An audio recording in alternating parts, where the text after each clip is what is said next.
Ah, sa inyo yan? Ah, hindi. Eh, asan ang bahay nyo? Malayo. Eh, ano ginagawa nyo rito? Ha? Nagbabantay. Ah, nagbabantay kayo?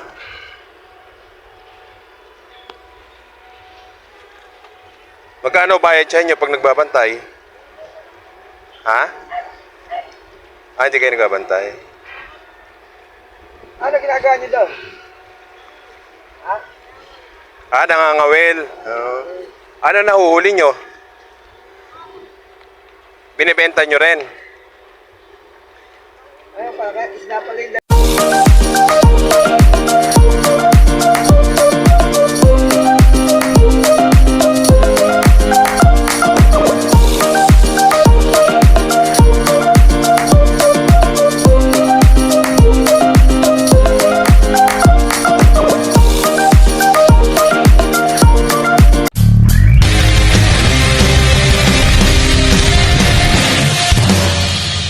So ayan mga kabrad, isang napakagandang madaling araw po sa ating lahat. Dito tayo sa ating mini farm dahil dito tayo dumiretso para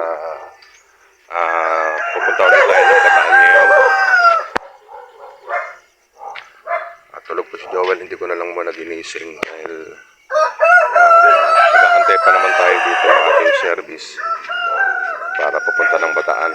Chinek lang muna natin yung ating mga alaga at kamukha kahapon niya nabigyan tayo ng pagkakataon na makapunta ulit din makabalik kasi ang destino natin mga kabrad Bataan, kaya medyo malayo-layo.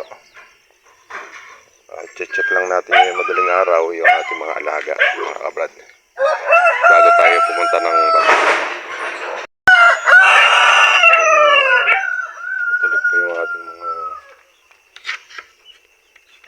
alaga.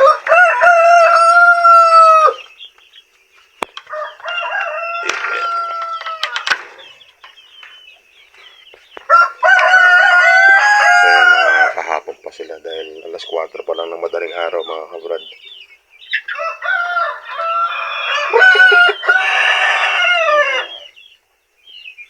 Ito mga magandang mga breeder natin mga kabrad, mga babae, mga nasa taas na to. Ayan o, maganda. Parang mas marami yung babae ngayon.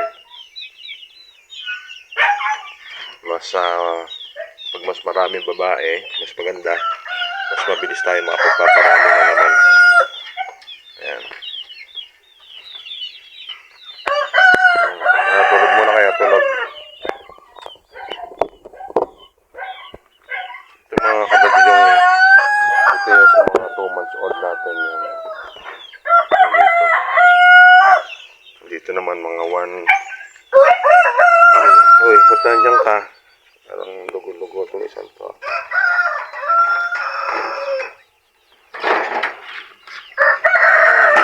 Sisiksikan. Dito ka makisiksik. Yan. Ito naman yung mga 1 month and mga 1 week natin. Ayan.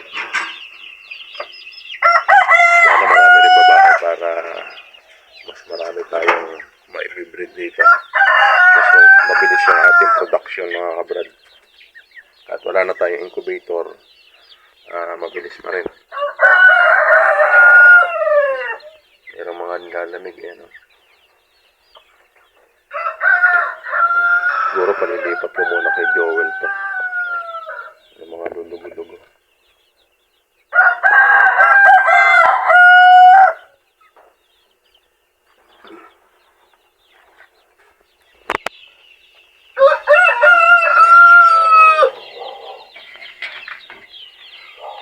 Kaya habang inaantay natin yung ating kasama, ikot muna tayo dito sa ating mini farm.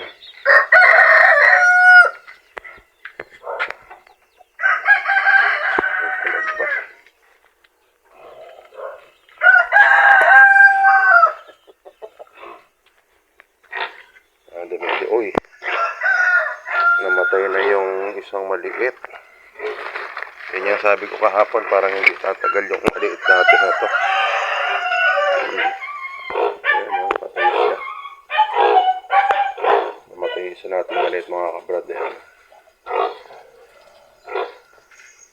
Maliit kasi yan eh. Bali, dalawa na namatay dito. Bali, ito. 7 ngayon. 5 na lang. Sana mabuhay na ito. Pero pare-parehas naman na mga namang naiwan. Kaya, okay na naman. Mabubuhay na ito mga kabin. Sayang, matay yung isa.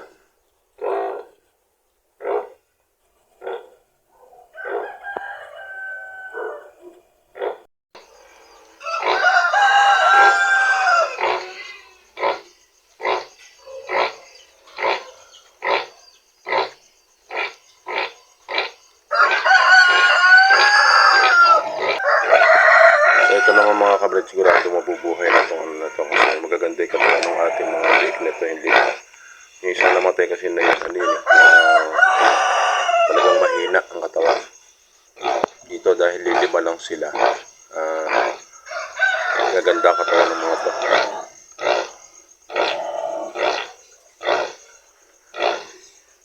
Ayun na kasi ang daddy nito 10, 5 tigalawa silang daddy dyan, kaya mabilis na lalaki ito.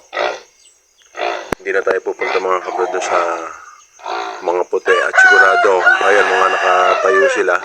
Pag nagpunta tayo doon, siguradong mag-iingay yan, makaka-istorbo tayo sa kapitbahay. Ayan, nakatayo na yung ating mga puti.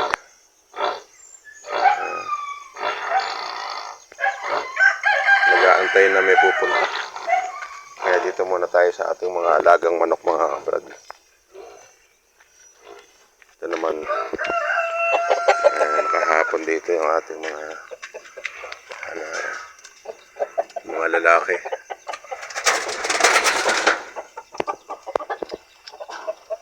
Yung 11 na yan, dito yun. Yan yung nandito mga kabrad. Kaya okay, tapos yung ating plymouth, yun nga, nangingitlog na. Kaya magandang sinyales na makakapagparami na tayo na itong ganitong lahi. Yan yung ganyan lahi, yung plymouth. Tapos cross pass tayo sa Rhode Island. Kaya mas mabilis, mas malalaki.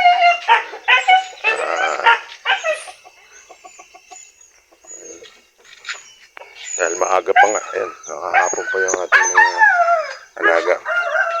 Sorry, na-istorbo itong mag-iina. Gising.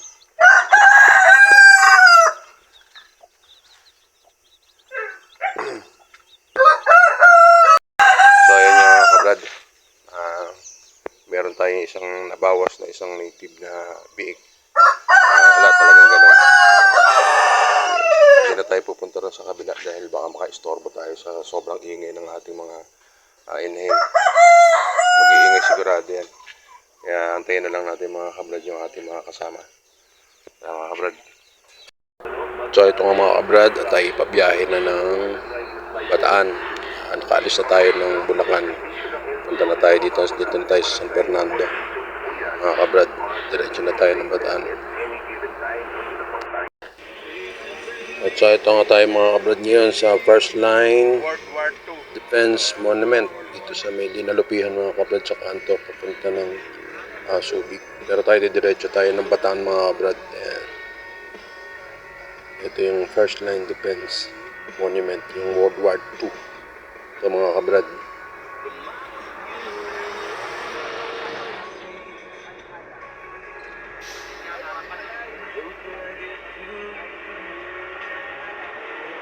At so mga brad, ito na nga pala yung sa Mount Samat. Kita po rito yung Mount Samat. Pupunta tayo ng dito nga sa may Bataan. Kaya lang di makikita yung cross dahil mayroon siyang pag. So ayan mga kabrad, nakarating na po pala tayo sa Bataan. At ngayon ay pupunta naman tayo dun sa bilihan ng tuyo. Dahil titingin tayo ng mga pang-ulam. Dumayo lang tayo dito para makabili ng tuyo. Sap-sap.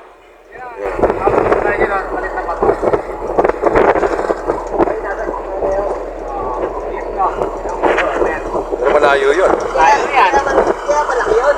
Malit lang yan. Kargahan ng mga panambak yun no? Oo. Yan, kargahan ng panambak. Diyan yata yung yung gabi. So ito mga kabrad, andito tayo ngayon sa Sapsapan. sapsapan. Meron dito sapsapan, napakaraming sapsap. Ito mga kabrad, oh. Dito kami sa ano kasi bumili kami ng tuyo. Dito pala napakaraming tuyo pala rito. Ito mga kabrad, oh. Napakaraming sapsap nito. Tsaka napakamura lang. 170 lang ang kilo pero dry na siya. Ito eh. Sarap dito. Dad, sarap dito. Ito pa, ang daming sapsap, oh. Ayan, mga kabrad, oh. Ito ang sapsapan dito, ayan. Pakarami.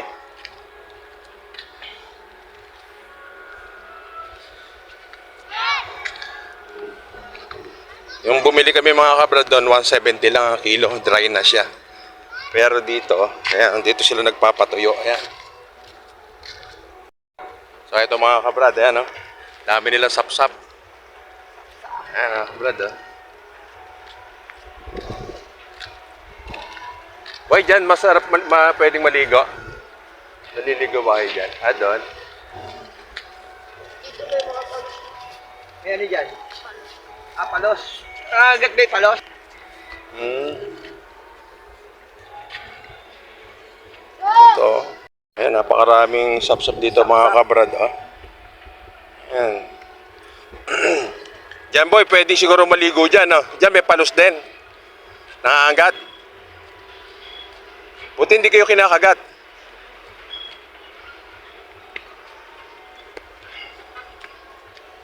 Sa inyo to, boy, sa inyo to? Sa inyo to? Nakakagat ka na ng palos. Sa inyo yan? Hindi. Asan ang bahay nyo? Malayo. Ano ginagawa nyo rito? Nagbabanta ka eh. Nagbabantay kayo?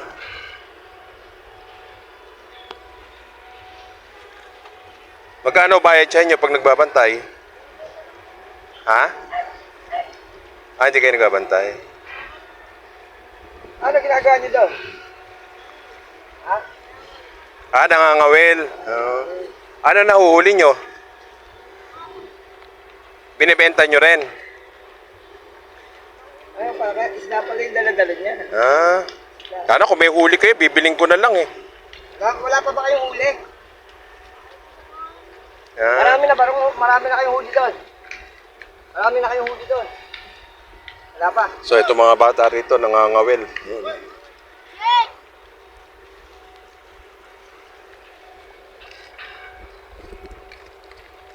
Napakarami. So mga kabrad sa ano to, San Miguel, ayan oh. Si Benyo isda rito mamaya pa. Mamaya pa man. Wala pa rin bangka. Yung palalabanan dito, bangka. Maaga pala, dapat pala ang ano rito, hapon o kaya umaga, no? Sa ganitong oras, nag-aano sila yung nagbibilad ng sapsap.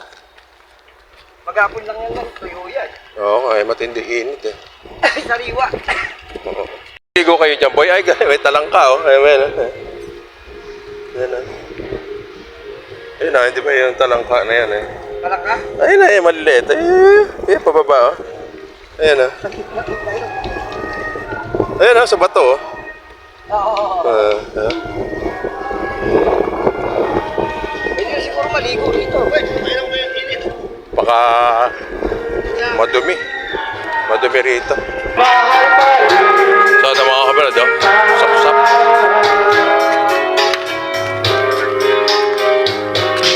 Yun pala sa espada nila, yung mga ganun.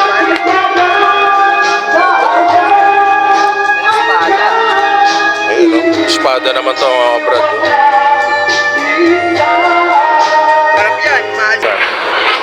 Ito mga kabrad, 100 pesos lang, oh. Magkano kilo tayo nito pagka na ano? 500. 500. Mga ba rito? 500. Mura pa ganito. Ito yan, ito, ginagawang okoy. Ayan. Dito, tayo, magkano, boss? Ay, Okay. Ha? 20. Okay, sige. Pwede pa? Boss, thank you. Kaya mga kabrad, nakaikot tayo. Ang daming sapsapan. Hintay pa ng barko. Hapon pa ro, ano? Hapon na kasi dapat talaga ng anak. Pero mababaw yung tubig doon. Nga pwede maligo. Kaya lang pag naligo ka naman daw, pagtatawanan ka sigurado. Oo, sa dagat ito. Hindi, maraming mga talangka, tsaka maraming yung dahon-dahon. Marami daw doon palos. Marami. So ayun mga kabrad, sa susunod babalik tayo doon. Bibili tayo para pasalubong natin doon sa Pilipinas. Mura pala rito sa Canada. Makita na naman yung pamalo. Higit na naman yun. Ang mura rito ng tuyo. Yung sapsap, Sapsap nila doon. Nakabalot. mahal nyo, 20, yung pag-guys, yung pinarte-parte, 20 pesos. Konti lang eh. Ayan, 170 kadami. Lalabas siguro yun ng 500 yan. Oo. Hindi siya nagpaplano sana ni Manda. So ayan mga kabrad, kanina nandito tayo sa Pilipinas. Ngayon nandito na tayo sa Canada. Ano na talaga ito. Kaya mga kabrad, muli maraming salamat. God bless po. Amen.